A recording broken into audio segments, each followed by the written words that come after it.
E-A-T-L-E-S, Jody Mack, the legendary sports talker, joins forces with NFL insider John McMullen. Start your morning with Johnny Mack and Jody Mack across the JAKIB Media Network. That Barrett Brooks made earlier in the show that initially we responded with like, come on, man, come on. But then after looking at it 2 or 3 times over, Eagles could realistically be the worst team in the NFC, not East, but Conference NFC coming into this year. Listen.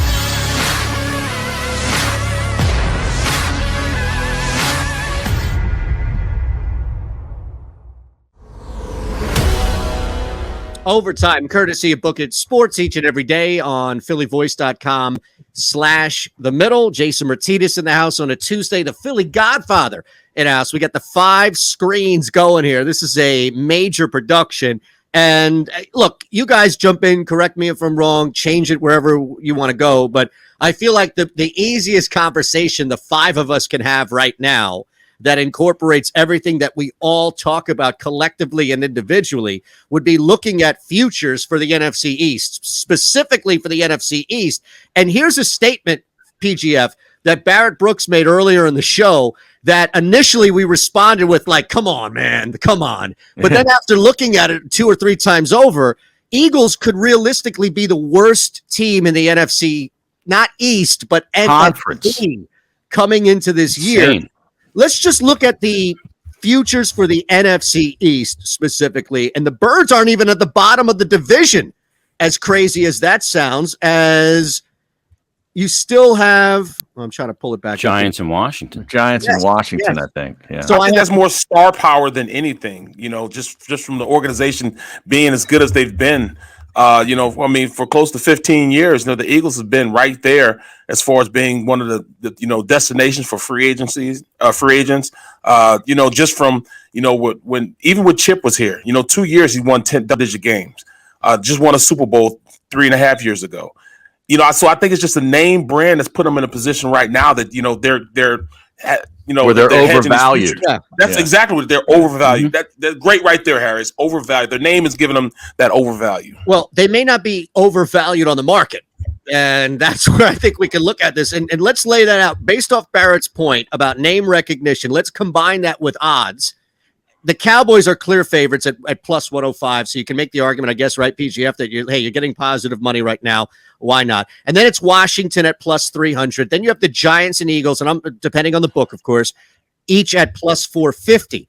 So the Eagles, we know, are in trouble. They don't have a quarterback that really started anything last year. I wonder if the Giants at plus 450, if this kid Jones figures something out, are going to run away or at least compete with the Cowboys in this division.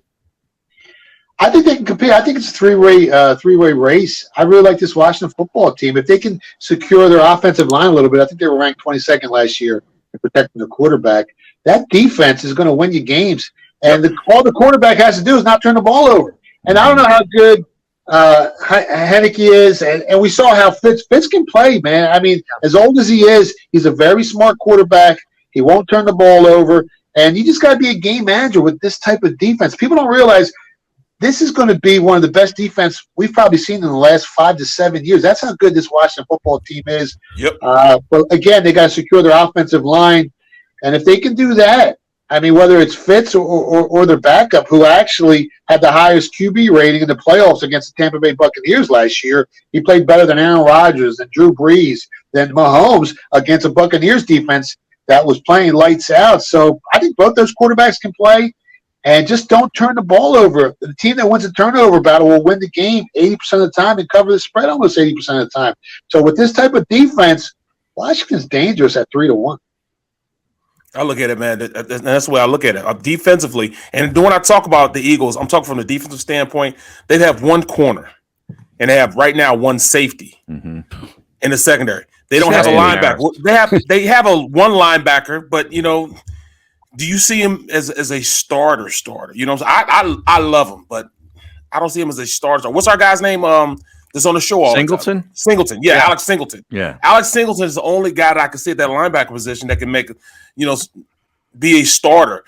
And then the defensive line, of course, we have Fletch and we have Brandon Graham. But other than that, who else are they having that can come in and really rush the passer? And we'd have a new defensive coordinator who has never been a defensive coordinator. Yeah. A coach has never been a head coach before.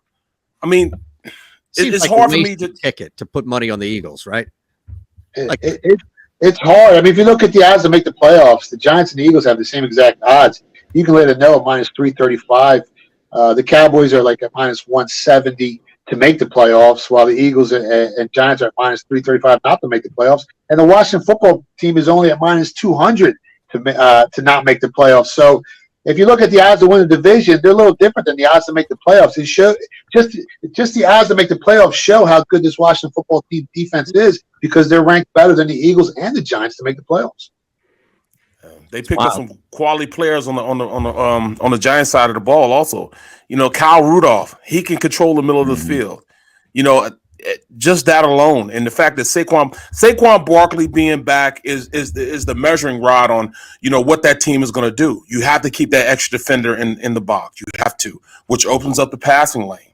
So it's going to be tough, and we know Jones can run the read option. Yep, and Dory Jackson's there.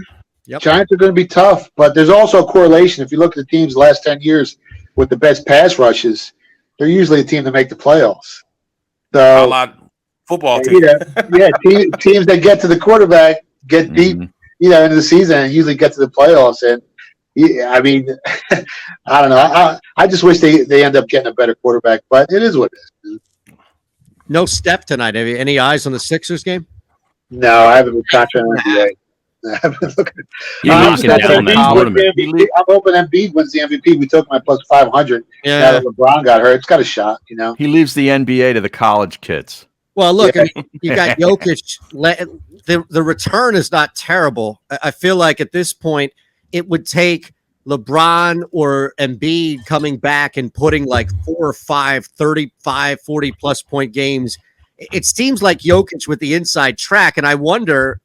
Minus 110 is not terrible at all. For a guy who is heavily favored, I'm surprised that he's not closer to 2-1 at this point. Yeah, I mean, if you like it better, we're just wishing for Embiid here, man. We hope he comes back to playing how he was, and we'll see what happens. It's crazy about Ball too, because he was the lock for Rookie of the Year. Did you change anything once he got hurt? I know a lot of people jumped on Edwards. No, I leave all the NBA to the college kids. I know if they did. That's what I'm asking. Like I'm asking as the group, Philly Godfather. Keep going back to this well with him. He's asking hypotheticals right about the group. The group. I know everybody works for you, PGF. So nobody. It's like the old Christopher Walken King of New York. Nothing goes down unless I'm involved. But I'm going to be honest. After 30 years, I don't get as excited as I used to. It's just a bunch of numbers on a piece of paper on an Excel stat sheet. I look at the bottom line every week. I trust in what they do. So to be honest, I'm not really that involved in the NBA nowadays. They're doing all the work. They're running all the metrics, all the game simulations. They're running the algorithms, the situational handicapping. They do everything, and I just collect the money. They're very high on the Phoenix Suns. Yeah, they got big futures on the Suns. I know that. Yeah. So is that what it is? I mean, it does have a lot to do with with numbers and and all that now with betting. It's not that well, there's a lot of moving parts when you handicap. You look at the metrics, you look at the quantitative factors, the qualitative factors, the situation, and you try to combine everything. And all it is an educated guess. I mean, if you're laying 110, to beat the 110 VIG, you got to win more than 52.4% of your wagers. It sounds a lot easier than it really is. Mm-hmm. But especially with the NBA, I mean, those games are some of the craziest games you'll watch. And you'll see the leads go back and forth, 10-point leads, 14-point swings. But that's all you can do. It's an educated guess. You do your homework just like any other market. You do as much research as possible, and you get an edge. Yeah, you get an edge, and you have a weighted opinion. And if you see a price that you like, you purchase it, and hopefully you make some money with it. You find the flawed line. Like I got a flawed line in the NHL tonight that I love. Oh boy, here we go. And I don't have qualitative and quantitative analysis like PGF's got. I don't got the college kids working for me, not yet. But Nashville going back home after a long road trip. When teams go back home, PGF after a long trip, and frankly they're not very good anyway, and they're playing a crap team in Detroit. I'll take Detroit plus the 130 in Nashville after a 6-game road trip. All right, so Detroit's only catching 130 in Nashville? Yeah. Well, Why is that, right? That. You're right there. Yeah, that line's telling you something right there. Yep. You know, teams return from a trip. It's a tough spot. And just to let you guys know, there's only so much the odds makers can do to over-adjust that angle. Mm-hmm. They can't go crazy with it because then the sharp guys will come back and take the other side, and they'll move the market and take it one way and bet it back the other way. So, yeah, I'm going to bet it. Detroit plus 130. Yep. I'm in. The Flyers tonight, too, are a play, PGF. Are they? The Flyers 4-1 on the second game of a back-to-back, 3-0 after the back-to-back, even against a rested team that didn't play the day before. All right, we got to get out of here. So if you guys want to keep it going, the stream is going to end, but you are more than welcome to have the conversation, and we'll go from there. Thanks to everybody. Later, guy. Go ahead, Harry. at Philly Godfather on Twitter, social media, and follow the Action Show. And thephillygodfather.com. Correct. We'll see you tomorrow. Looking for a place to track your action, purchase picks, and share your sports betting analysis with the gambling community? Check out Book It Sports, a social media platform with an unparalleled experience catered for the sports betting community. On the Book It Sports app, you can track all your NFL, NBA, and college basketball picks while getting real-time updates and injury reports all in one convenient place. Start building your following and stand out amongst your friends by downloading Book It Sports today on the Apple and Google Play stores. Let's cash some tickets and put it on Book It. Football in Philadelphia is a lifestyle, a passion from birth, and a personal responsibility to know the game. Boo when necessary. And think about EATLES, Eagles! Every second of every minute of every hour of every day. Birds 365 was created for you. Jody Mack, the legendary sports talker, joins forces with NFL insider John McMullen. Birds 365. Start your morning with Johnny Mack and Jody Mack across the JAKIB Media Network. Watch it live on YouTube.